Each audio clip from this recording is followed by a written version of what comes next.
One of the most infamous incidents of forgotten wrestling history took place at the Reunion Arena in Dallas, Texas, in 1987. Of course, the wrestling history buffs among you may have already realized, since it's Dallas in the 1980s, we're talking about the world-class championship wrestling promotion, ran by Fritz von Erich and his family and friends, a promotion that is a centerpiece of the plot of the Iron Claw movie. For the benefit of those who have no knowledge of either the promotion or the movie, WCCW was the wrestling promotion that ran Dallas, Texas, through most of the latter half of the 20th century after its founding as Big Time Wrestling in 1966. Fritz von Erich had primarily booked himself as a top star in the promotion through most of its history, but had brought up his sons to be the new top stars during the 1980s.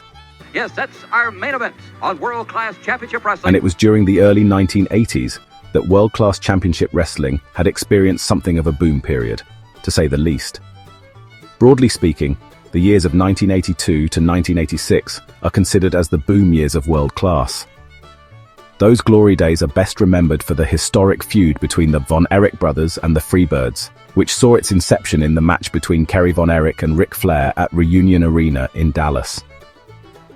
The Freebirds had turned heel on the Von Erichs in this match, and the next few years of world-class television and live shows would follow the battles between the factions. It was during these years that World Class would begin using rock music as a feature of their shows.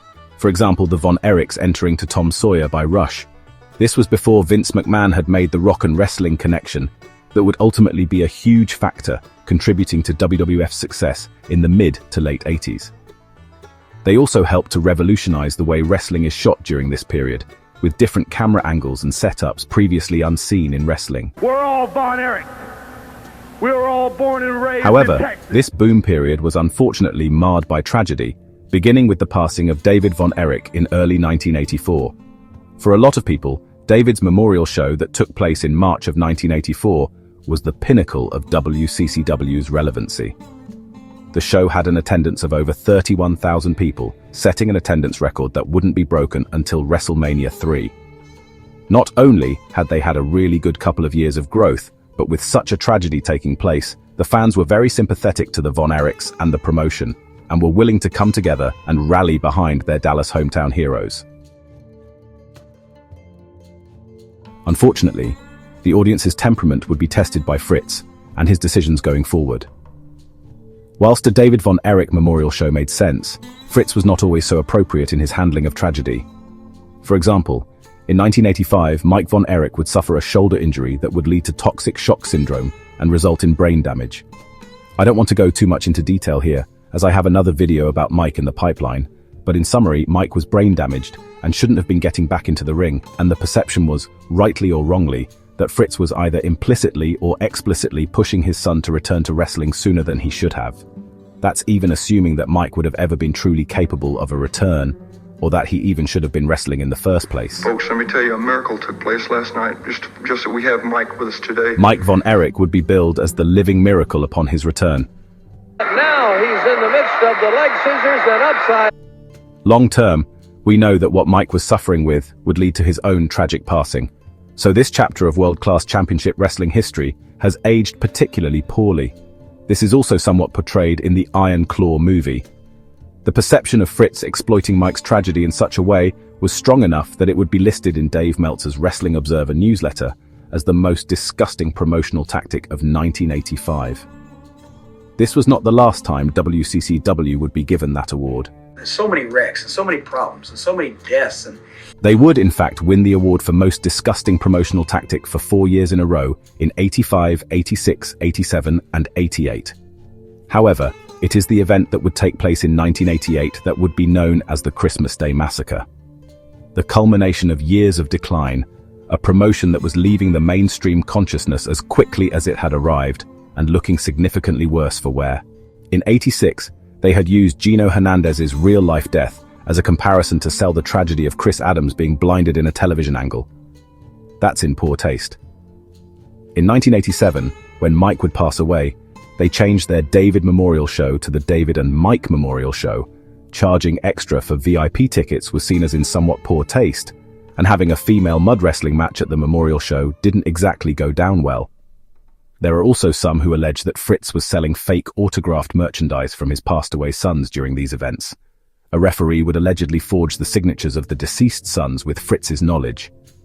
Whether this was true, a lot of rumors were beginning to circulate that undermined the public's faith in Fritz and his wrestling promotion. It was just totally, you could tell the whole city got disillusioned all at the same time. By 1988, the world-class championship wrestling landscape had completely shifted. What was once a revolutionizing force on the cutting edge of the industry had now seen a drop-off in quality and relevance as their own stars had either passed away or departed for greener pastures. Fritz was losing goodwill with the locals as well. Those who had been strongly sympathetic to the Von Erichs around the time of David's passing were now significantly less so with the advent of more tragedies and the way Fritz was being perceived to have handled them. I think the Mike Von Erich story is one that very much shifted the public consciousness, for obvious reasons. Sure, I'm gonna try to follow in my father and my brother's footsteps, though. And this all brings us to Christmas Day 1987 at the Reunion Arena. The scheduled world title bout is between Kerry Von Erich and the World-Class Wrestling Association World Heavyweight Champion Al Perez. During the match, to avoid interference, Fritz would be handcuffed to Gary Hart, who was the heel manager of Al Perez. Before the match, Terry Gordy, who was also a big heel at the time, shows up in the cage and starts cutting a promo on Kerry Von Erich, bringing up Kerry's real-life motorcycle accident. Which, to be honest, just felt random and out of place and unnecessary. I mean, you've got plenty of stories you can tell with Fritz and Gary Hart being handcuffed in the ring, and this match stands on its own. There's no benefit I can see to having Terry Gordy randomly come in and start talking smack on the mic. Then again, I am just a mark. The smack talk escalates into a brawl between Kerry and Terry. All the heels get involved, and Fritz is choked with a cane for a while. There's a scrap that goes on for far too long and doesn't look particularly convincing. Kevin Von Erich, another of the Von Erich sons, then fumbles his way into the ring in effort to rid the cage of the heels. Both Kevin and Kerry eventually head out of the cage to fight the heels, and the entire time Fritz is looking out of breath and absolutely knackered, as if the altercation that he's just been through has thoroughly exhausted him to an unreasonable degree. The Von Erich boys clear out the heels, but Fritz is seen still leaning against the ropes as if something is seriously wrong. For far too long, the announcers and wrestlers sell Fritz being in a poor condition. He makes his way out of the cage, selling it as the fans shout, "Go Fritz, go!" Then, to almost no reaction, Fritz Von Erich collapses to the ground. He is not seriously hurt or ill in any sort of way. He is working here, faking it. He is swarmed by people, and the announcers say that he's being attended to by doctors, and the entire thing is sold as a legitimate heart attack or seizure of some kind. They take him out on a stretcher, asking the audience to politely move. They literally film him being stretchered off into the ambulance, and sell the living daylights out of this being a real incident. Another potential Von Erich tragedy being sold to an audience that had already seen 2 deaths in the Von Erich family, one of whom had suffered a legitimate serious injury and condition prior to his passing. To say this was in poor taste at the time is a massive understatement. World Class had been playing with people's goodwill for long enough, and for Fritz to place himself now at the center of a television angle that they tried to make look convincing, that centered around the idea of a Von Erich tragedy, this left a bitterly sour taste in people's mouths. And so tonight I will wrestle for the World Heavyweight title. Kerry Von Erich would come out and announce that his father was in good hands, and that he would rather die than let the fans down, so he's going to wrestle Al Perez tonight regardless of what just happened. This may seem like a hell of a babyface angle to run. The idea of a guy who can go through such personal tragedy and still show up for the fans, not knowing if his own father is safe or not.